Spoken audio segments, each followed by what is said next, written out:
ये रात जो गुजरी गजब की रात थी, इतनी गजब की कि पूरा का पूरा इस समय इजराइल रैटल्ड हो गया, हैरान हो गया, परेशान हो गया। ईरान ने कल सारा दिन तबाही देखी और वहां पर रिफाइनरीज हो, पोर्ट्स हो, बंदर अब्बास हो, या फिर उसके रेसिडेंशियल ठिकाने हो, न्यूक्लियर ठिकाने हो, एयर बेसिस हो, इसराइल ने जमकर अटैक किए। लेकिन साहब, रात हुई तो रात ने पासा पलट दिया और उसके बाद जो बैलिस्टिक मिसाइल्स की बारिश की है, जी हां, जो बारिश हुई है वहां पर, खास तौर से ईरान के द्वारा, उसने देखा जाए तो पूरे इजराइल को हिलाकर रख दिया है। पूरे के पूरे इजराइल को हिलाकर रख दिया है। इस बार तेल अवीव के साथ साथ निशाने पर लिया तीसरा बड़ा सबसे शहर, economic heart throb of Israel, port city Haifa. जी हां, वो हाइफा जिसका कंट्रोल अडानी के पास है, आप जानते होंगे। इस बार हाइफा को निशाना बनाया। हाइफा वहां का फाइनेंशियल सेंटर है, हाइफा वहां का ट्रेडिंग सेंटर है, हाइफा वहां का एक बहुत बड़ी रिफाइनरी है, हाइफा के अंदर सबसे बड़ा पोर्ट है, हाइफा नर्व सेंटर है इसराइल का। लेकिन उसी हाइफा को रात को निशाना बनाया गया है। जी हाँ, उसी हाइफा के ऊपर मिसाइलों की बारिश की गई। उसी हाइफा के अंदर उनकी रिफाइनरी थू थू करके जल रही है। आप देखोगे तो आग की लपटें, लोग भागते नजर आ रहे हैं, बम शेल्टर के अंदर जा रहे हैं। कई लोगों की मौत हुई है, पचासों लोग घायल हुए हैं, बल्कि सैकड़ों लोग इसराइल में घायल हुए हैं। इस रात ने हिला दिया इसराइल को। इस रात ने हिला दिया पूरा का पूरा अमेरिका और पूरा का पूरा नेटो की ये क्या हो रहा है, ये उल्टा वार कैसे हो रहा है। लेकिन ये जंग शुरू होने से पहले एक कंट्री है जो जीत गया, जिसको सपोर्ट दिया। वो ऐसा सपोर्ट की जो कहते हैं ना, कट के टाइम पर कौन खड़ा होगा। जी हाँ, वो है चीन। चीन बिल्कुल खुलकर खड़ा हो गया इस समय, वो भी पूरा का पूरा ईरान के साथ में। और कल सुबह से इवन रशिया ने सपोर्ट दे दिया। जो भी मटेरियल हो सकता था, वो ऐसा लगता है कि चीन की ओर से पूरे सप्लाई किए जा रहे हैं, लगातार सप्लाई हो रही है इस टाइम, वो भी पूरी की पूरी ईरान को। और रात को जो वॉर हुई है, वो उससे पता लगता है कि ईरान का हौसला चीन के साथ आने से, पीछे से जो हथियार मिल रहे हैं उससे हौसला बढ़ा। और रात को जो उसने किया वो अनप्रेसिडेंटेड था। तेल अवीव पे जो अटैक होता है, उसके साथ हाइफा पे जो अटैक होता है, उसने पूरे इसराइल को हिला दिया। बल्कि इस समय कौन अंदर आया है? अंदर आया है पूरा का पूरा ट्रंप। ट्रंप कहता है कि हम बर्बाद कर देंगे, हम आ रहे हैं, हमारी फौजें आ रही हैं। इस किस्म के शब्द निकल कर आ रहे हैं कि हमारी फौजें निकल कर आ रही हैं। इसका मतलब है कि नेतन्याहू ने हथियार डाल दिए हैं और नेतन्याहू को लगता है कि मैं अकेला अब ये जंग नहीं लड़ सकता, मुझे अमेरिका की मदद की जरूरत होगी। रात ही अमेरिका ने $7.4 बिलियन का पैकेज दिया था। 300 फायर मिसाइल्स दी उसको ताकि वो ईरान का नाश कर सके। लेकिन 22,000 स्क्वायर किलोमीटर का एरिया अपने एयर डिफेंस से वो प्रोटेक्ट नहीं कर पा रहा। लेकिन सवाल ये पैदा होता है यहां पर कि 16.5 लाख स्क्वायर किलोमीटर का ईरान यानी कि पर्शिया वो कैसे बर्बाद करेगा। ईरान में बर्बादी हुई है, एयर बेसिस हो, न्यूक्लियर इंस्टॉलेशन हो, शहर हो, बंदर हो, रिफाइनरी हो, सेंटर हो, सब पर अटैक हुए हैं, सारी अटैक हुए हैं। कल सारा दिन ऐसा लगा कि जैसे ईरान जंग हार गया। हमें लगता नहीं था कि रात को ईरान दोबारा उठ पाएगा। लेकिन सुबह हुई तो हमें चमत्कार देखने को मिले और हमने देखा कि कहीं ना कहीं ऐसा हुआ है जिसने पूरे इसराइल को हिलाकर रख दिया। जिस ढंग से मिसाइलों की बारिश हुई है, और उस मिसाइलों में पहली बार ईरान ने एक हाइपरसोनिक मिसाइल का इस्तेमाल किया, पहली बार। और उसने हाइफा के अंदर एक बहुत मल्टी स्टोरी बिल्डिंग को हिट किया। पूरी बिल्डिंग कोलैप्स हो गई, आग की लपटों में है, पूरी बिल्डिंग कोलैप्स हो गई। इस हॉरिफिक सीन को देखकर पूरा का पूरा इजराइल हिला है। नेतन्याहू तो अपने लोगों के साथ भागकर बंकर में चला गया है, वो तो छुप गया है। कुछ लोग तो यहां तक कह रहे हैं कि वो तो बेसिकली वहां पर है ही नहीं। लेकिन अमेरिका इससे ज्यादा हिला है। अमेरिका को लगता है कि शायद ये जो अटैक हो रहा है ये पहले कभी नहीं हुआ। वहां के एक शहर के मेयर का कहना है, हमने इस लेवल पर बर्बादी कभी नहीं देखी, हमने इस लेवल पर इसराइल के ऊपर अटैक कभी नहीं देखा। दरअसल इसराइल का सामना आज तक किसी ऑर्गेनाइज आर्मी से हुआ ही नहीं था। हुतीज हो या हमास हो या हिजबुल्लाह हो, वो कोई आर्मी थोड़ी है।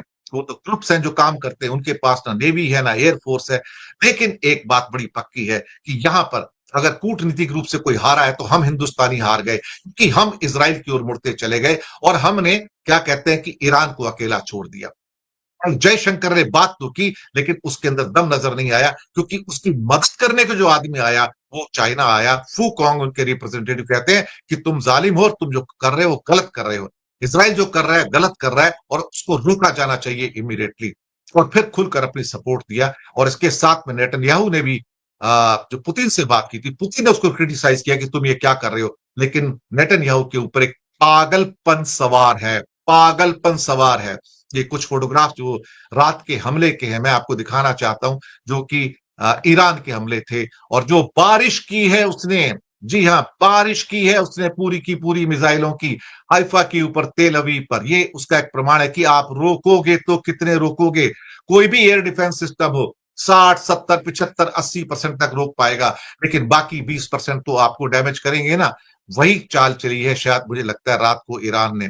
और शायद मुझे ये भी लग रहा है कि अब उसको चीन का ऊपर से सपोर्ट मिल रहा है। हो सकता है सैटेलाइट और या कुछ एवॉक सिस्टम जो होंगे उसके द्वारा उसको सपोर्ट मिल रहा होगा। ये तबाही के निशान है, ये इजराइल के अंदर तबाही के निशान है। ये हाइफा की रिफाइनरी जो धू धू करके जल रही है, ये सोच सकते हैं आप। लोग भागते हुए इजराइल के अंदर शेल्टर में जा रहे हैं, उनकी हालत खराब है, वो रुक नहीं पा रहे हैं। और इस किस्म के आग के सीन आपको जगह जगह वहां पर नजर आ रहे हैं। ईरान से हमारी दोस्ती हजारों साल पुरानी है। हमारी कोई सरकार ऐसी नहीं रही जिसने ईरान के साथ अपनी बड़ी दोस्ती ना रखी हो। और उसके साथ इंडिया ने हमेशा गर्व किया है कि हम ईरान के दोस्त हैं। लेकिन अचानक से ईरान को अकेला छोड़ देना भी उचित नहीं है, क्योंकि अब चाइना को मौका मिला कि खाली स्पेस आ गया, अब मैं इसको ऑक्यूपाई कर लूं। इंडिया ने हजारों करोड़ रुपए लगा के चबहार पोर्ट को डेवलप किया और अभी भी डेवलपमेंट स्टेज के अंदर है। लेकिन ऐसा लगता है कि कुछ ऐसा हो रहा है जो अनप्रेसिडेंटेड है। मुझे लगता है कि इस समय ईरान को एक सहयोगी की जरूरत थी। ईरान को एक साथी की जरूरत थी जो उसके साथ आकर खड़ा हो जाए। और उस रूप में उसको रशिया भी मिला और चीन मिला। और चीन की जो अंदर से मदद हो रही है मुझे लगता है वो ज्यादा हो रही है। और रशिया शायद क्योंकि युद्ध में वो लिपटा हुआ है तो उतनी मदद नहीं कर पाएगा, भी मदद करेगा। क्योंकि जितने भी शाहिद ड्रोन्स और बाकी ड्रोन्स ईरानियन थे जो उन्होंने रूस को युद्ध में दिए हैं, उसको रशिया कभी भूलेगा नहीं और अभी भी सप्लाई करता है उसको। लेकिन इस समय तो ईरान खुद युद्ध में है, तो रशिया की पूरी सपोर्ट रहेगी। और चीन पूरी तरह से एक अच्छे दोस्त की तरह उसके साथ आया है। मुझे लगता है कि ये एक टर्निंग प्रोपोजिशन बन गया अभी इस टाइम। जी हां, ये गल्फ के अंदर एक टर्निंग प्रोपोजिशन है कि इस समय चाइना ईरान के दोस्त के रूप में निकल कर आया, जो उसके टाइम में उसको बैलिस्टिक मिसाइल भी सप्लाई कर रहा है। और साथ में ये सब चीजें हो रही हैं। कहीं ना कहीं हमारे जो टिकल ब्लंडर्स होते हैं, जो कि क्या कहते हैं कि जो हम कर रहे हैं, वो बहुत बड़े हो रहे हैं। इवन खड़गे साहब ने कल कहा कि आपकी विदेश नीति गड़बड़ा गई है, आपकी फॉरेन पॉलिसी गड़बड़ा चुकी है, ये आप क्या कर रहे हैं। लेकिन शायद कुछ सुनने वाला नहीं है। अंधी दीवारों के सामने कांग्रेस के नेता भी आकर बातें कर रहे हैं, क्योंकि बीजेपी तो अब पूरी की पूरी इजरायलीकरण हो गया है। उसका इजरायलीकरण हो गया है। उसको किसी की बात ही नहीं सुननी, उसको कोई दूसरा वर्ड नजर नहीं आता है। वो अमेरिका के पैरों के अंदर पूरा का पूरा पड़ा हुआ है, पूरी की पूरी सरकार पड़ी है। और अब मोदी जी G7 में जा रहे हैं, लेकिन G7 में यही तो चर्चा होगी। और वहां पर G7 के सभी देश कहेंगे ईरान को बर्बाद कर दो, ईरान को तबाह कर दो, ईरान की मिट्टी में मिट्टी मिला दो। तो क्या मोदी वहां पर कहेंगे कि ये आप कैसी बातें कर रहे हैं? क्या मोदी वहां पर कहेंगे कि आप न्यूक्लियर इंस्टॉलेशन पे अटैक करके आपने वियना कन्वेंशन को तोड़ा है, आप कभी उस पर नहीं कर सकते थे? लेकिन मोदी में इतनी हिम्मत नहीं है, जयशंकर में इतनी हिम्मत नहीं है। और एससीओ का जब कल स्टेटमेंट आता है कि हम न्यूक्लियर इंस्टॉलेशन के ऊपर जो अटैक हुए हम उसका समर्थन नहीं करते हैं, हम उसका समर्थन नहीं करते हैं। और उसके बाद यही हुआ कि इंडिया ने डिस्टेंस किया, नहीं नहीं ये हमारा स्टेटमेंट नहीं है, एक डरे हुए सरकार की तरह ये काम कर रहे हैं। उसके बाद यूएनओ के अंदर जब सीज फायर का एक मसला आता है, जहां पर इजराइल से कहा जाता है कि गजा में सीज फायर करो, इंडिया ने वहां भी वोट नहीं किया। मुझे लगता है कि भारत डिप्लोमेटिकली और आइसोलेट होता चला जा रहा है। और इसमें जो फायदा हो रहा है वो सारा का सारा चीन का हो रहा है, रशिया को हो रहा है। इंडिया जितना रशिया और चाइना से दूर जाएगा, उतना ही मुझे लगता है कि वो अमेरिकन कैंप के नजदीक आता चला जा रहा है। मोदी को लगता है कि हम अमेरिकन कैंप में जाएंगे तो ज्यादा फायदे में रहेंगे, ट्रेड करेंगे, सब कुछ करेंगे। लेकिन जब आप किसी एक जगह जाते हो तो फिर उसके बाद आप दूसरी जगह को वैकेट करते हो, तो आप उस नुकसान का, उस कॉन्सिक्वेंसेस का आज अनुमान नहीं लगा सकते जो होने जा रहा है। हमने शायद अपनी 75 साल की डिप्लोमेसी में इतना बड़ा चेंज कभी नहीं देखा जो अब हो रहा है। ये शर्मनाक है कि हम संतुलन नहीं बनाकर पा रहे हैं, हम उसके अंदर बैलेंस नहीं कर पा रहे हैं, जो हम इंडिया, अपना रशिया और अमेरिका के बीच में बैलेंस करते थे। हमने उस बैलेंस को गवा दिया है इस समय, और चीन के हाथों वो सौंप दिया जो चीन कब से चाह रहा था कि अफगानिस्तान तो उसने अपने कब्जे में लिया, और साथ में उसने ईरान को भी ऑलमोस्ट ले लिया। ईरान हमेशा शुक्रगुजार रहेगा चीन का, क्योंकि बहुत मुश्किल के वक्त में वो उसके साथ खड़ा है। बहुत बहुत शुक्रिया आपका। फिर जल्दी मिलता हूं एक नई डिबेट में आपसे इसी चैनल पर। धन्यवाद आप सबका।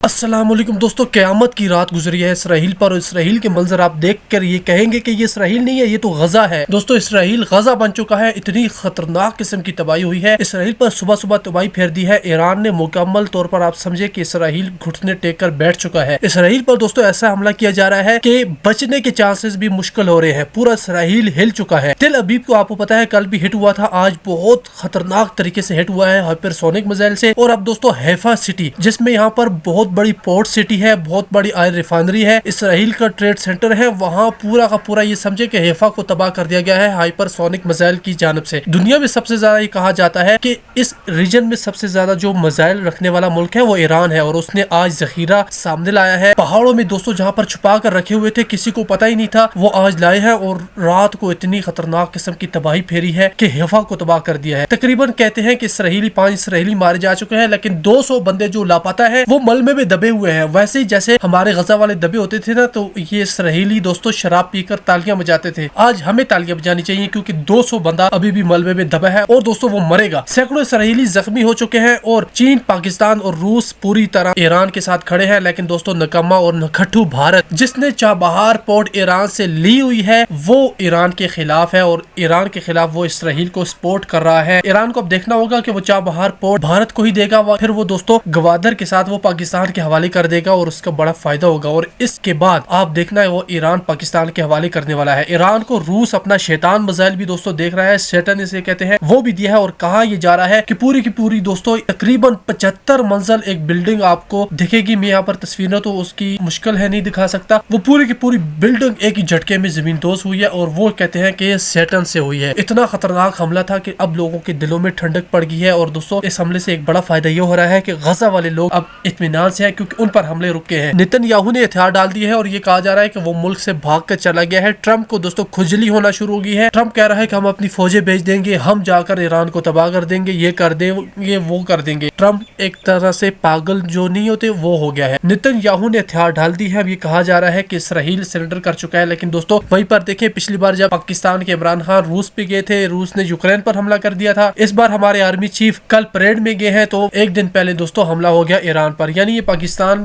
की हमेशा हमदर्दियां हासिल करने की कोशिश करते हैं, लेकिन पाकिस्तान को पता होता है हमने क्या करना है। यहाँ पर आप देखें तो पूरा पाकिस्तान ईरान के साथ खड़ा है, क्योंकि हम जो है वो कभी भी इसराइल को छोड़ने वाले नहीं है। दोस्तों ये भी कहा जा रहा है, जो एक बड़े मजे की खबर है, फ्रांस कहता है कि हमने इसराइल ने पूरी एयरफोर्स को नकारा कर दिया था। फिर कैसे इसराइल अब कह रहा है कि हमने 10 तैयारे तबाह कर दिए, 20 तैयारे तबाह कर दिए। अब ईरान कह रहा है कि हमने 20 तैयारे तबाह कर दिए। वो कैसे हो रहा है? वो कहते हैं कि पाकिस्तान आकर खड़ा हो गया है, पाकिस्तान ने इनकी एयरफोर्स को अपने हाथ में ले लिया है। दोस्तों ऐसा है तो कुछ भी नहीं, लेकिन ये हमारे हाथ से पिटे हुए है ना। आपको पता है राफेल हमने गिराए थे, और फ्रांस को ही सबसे ज्यादा इफेक्ट हुआ था, भारत को भी नहीं हुआ था। फ्रांस की पूरी इंडस्ट्री तबाह हो गई थी। $8 बिलियन की मलेशिया डील खत्म हो गई थी। इसलिए ये हर जगह पाकिस्तान को गुस्सा रहे हैं। पाकिस्तान तो मदद करता है, लेकिन आपको बताने की जरूरत नहीं, जब जरूरत होगी हम खुद बता देंगे। दोस्तों ये बहुत जबरदस्त न्यूज थी, इसलिए आज सुबह का जो हाल है वो पूरा तो नहीं बता सका कितना नुकसान हुआ है, क्योंकि आपको भी पता है कि इसराइल से ज्यादातर खबरें बाहर नहीं आती। बहुत मुश्किल से कोई खबरें बाहर आती हैं, वो खबरें अंदर छुपा लेते हैं। दोस्तों वीडियो को लाइक करने के साथ साथ चैनल को सब्सक्राइब कीजिए, साथ में घंटी पर भी क्लिक कीजिएगा।